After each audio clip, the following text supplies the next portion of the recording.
राजा, फिर निवेदन करूंगा एक बहुत सुंदर बात, हमें महाराष्ट्र से सीखना चाहिए, हमें साउथ से सीखना चाहिए, दक्षिण से। जिस समय पर भक्ति देवी यमुना जी के घाट पर रो रही थी, अपने पुत्र ज्ञान और वैराग्य को गोदी में लेकर, समय देवऋषि नारद ने प्रश्न किया था कि तुम कहां पर पोषित हुई हो, तुम्हें ऊर्जा कहां से प्राप्त हुई?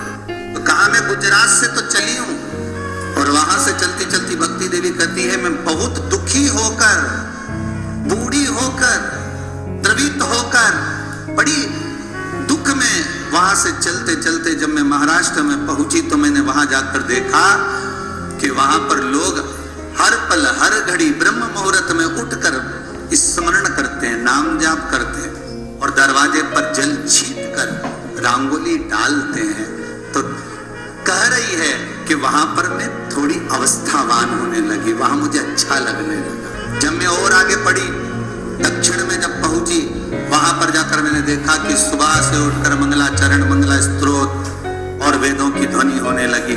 वहां पर मैं और आनंदित हो गई। हमें कुछ चीजें महाराष्ट्र से सीखना चाहिए कि वहां रहने वाले जो भगत हैं, वारकरी संप्रदाय के जो भक्त होते हैं, वैष्णव जो धर्म के भक्त होते हैं, उनका नियम है सवेरे के समय घर में पानी है कि नहीं है, पर जब भी वो घर का दरवाजे के बाहर थोड़ा ना थोड़ा पानी तो छीट ही देते हैं। और छीटने के बाद फिर वहां पर अपने यहाँ तो दिवाली पे रंगोली बनती है जी, और वहां पर रोज की रंगोली बन जाती है कि कभी हो सकता है परमात्मा राह भूल कर हमारे घर में प्रवेश कर जाए, इसलिए वहां प्रतिदिन की रंगोली। जैसे हमारे यहाँ झाड़ू की महत्वता कही, जो झाड़ू होती है, बुआरी होती है, जिस झाड़ू को अपन झाड़ते हैं, ये महाराज 3 जगह पर नहीं रखना चाहिए। कितनी जगह पे नहीं रखना है? 3 जगह। पहला, जिस कमरे में पति पत्नी दोनों सोते हो उस कमरे में झाड़ू कभी मत रखना, क्योंकि पति पत्नी में क्लेश बना ही रहेगा, आपस में प्रेम स्नेह नहीं रहेगा। जिस कक्ष में पति पत्नी सोते हो, रहते हो, उस कमरे में झाड़ू कभी नहीं होना चाहिए, बुआरी नहीं होना चाहिए। दूसरा, जिस कक्ष में, हॉल में लोग आकर बैठते हो और वहां कोई सोफा सेट लगा हो, कोई पलंग लगा हो, उस पलंग के नीचे, उस सोफे के नीचे झाड़ू नहीं होना चाहिए। सास और बहू का संबंध अच्छा नहीं रहता, विवाद होगा ही, ये पक्का। तीसरा, अन्नपूर्णा का स्थान जहां पर भोजन बनता है, आप भोजन करते हो, रसोई घर में झाड़ू नहीं होना चाहिए। कारण बच्चों में क्रोध आएगा, चिड़चिड़ प्रवृत्ति बनी रहेगी, और बेटा और बेटी संबंध आप करना चाहते हो समाज में, और बच्चे गलत जगह पर संबंध करने के लिए आज तो रहेंगे। इसलिए रसोई घर में बुआरी झाड़ू नहीं होना। शाम को 4 बजे से लेकर 7 बजे के बीच में शंकर और पार्वती के भ्रमण का समय रहता है। मेरे देवादिदेव महादेव और माता पार्वती के भ्रमण का समय, भगवान शंकर पार्वती घूमने को निकले गए। इसलिए हमारा सनातन धर्म कहता है शाम के समय पर माताओं को झाड़ू नहीं लगाना चाहिए, शाम के समय पर माताओं को चूड़ी बिछिया नहीं बदलना चाहिए, शाम के समय पर माताओं को मांग में सिंदूरा नहीं भरना चाहिए। मंदिर में अगर दिया लगाने जा रहे हो, बाती लगाई है आपने मंदिर के अंदर, तो देखिए, कुछ देर स्मरण करिए।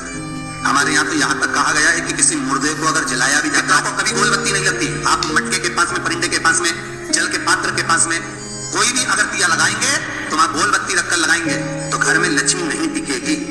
कई लोग कहते हैं कि परिंदे के पास, मटके के पास में, पानी के स्रोत के पास में जहां जल भरते हैं, ठंडा रखते हैं, टंकी रखते हैं, वहां पर मटके के पास बत्ती लगाओ, दिया लगाओ, पितर शांत रहेंगे। तो पितरों को शांत करो, मना नहीं है, पर दिया लगाने का नियम है कि पितरों को अगर आप दिया लगा रही हो मटके के पास, परिंदे के पास, या अमावस्या के दिन पितरों के लिए अगर दीप लगा रही हो, तो गोल बत्ती अगर लगाओगी तो कार्य कभी सफल नहीं होगा।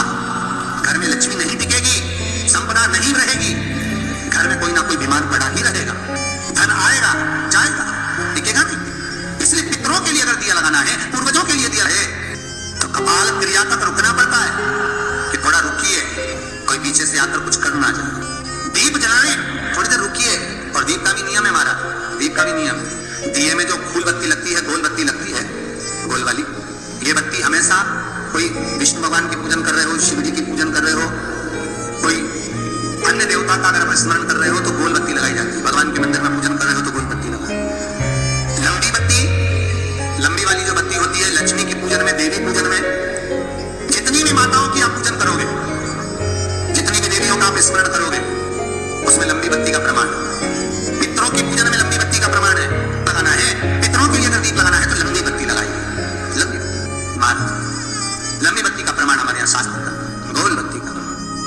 और सुंदर चरित्र कहा, यदि आपके जीवन में बहुत ज्यादा लक्ष्मी से तकलीफ है, कष्ट बहुत ज्यादा है, या संबंध खराब हो रहे हैं बहू और बेटों के, संबंध खराब हो रहे हैं, अदालत में बात चली गई कि लड़की और लड़के का तलाक होने वाला है, बहू अपने घर जाकर बैठ गई, आने को तैयार नहीं है, जमाई अपने घर रह गया, लड़की को लाने को तैयार नहीं है, सास बहू में आपस में तनमन चल रही है, प्रेम बिल्कुल नहीं है, या लक्ष्मी आती ही नहीं, बहुत कष्ट है, जमीन जायदाद पड़ी बिक नहीं रही, तो एक काम करना, इतना दुख अगर आपके जीवन में है तो कार्तिक के महीने तक रुको, और कार्तिक का महीना आए, त्रयोदशी तिथि आए, कोई सा भी हो, सोमवार, रविवार, मंगल, कोई सी भी त्रयोदशी, प्रदोष, कोई सी भी प्रदोष तिथि आए, उस दिन तुलसी की लकड़ी, पहले से तुलसी आपके घर में अगर सूखी हो, तुलसी सूख गई हो, तो उसकी जो लकड़ी होती है, उस लकड़ी का 7 लकड़ी का बंडल बनाकर दीप बना लो।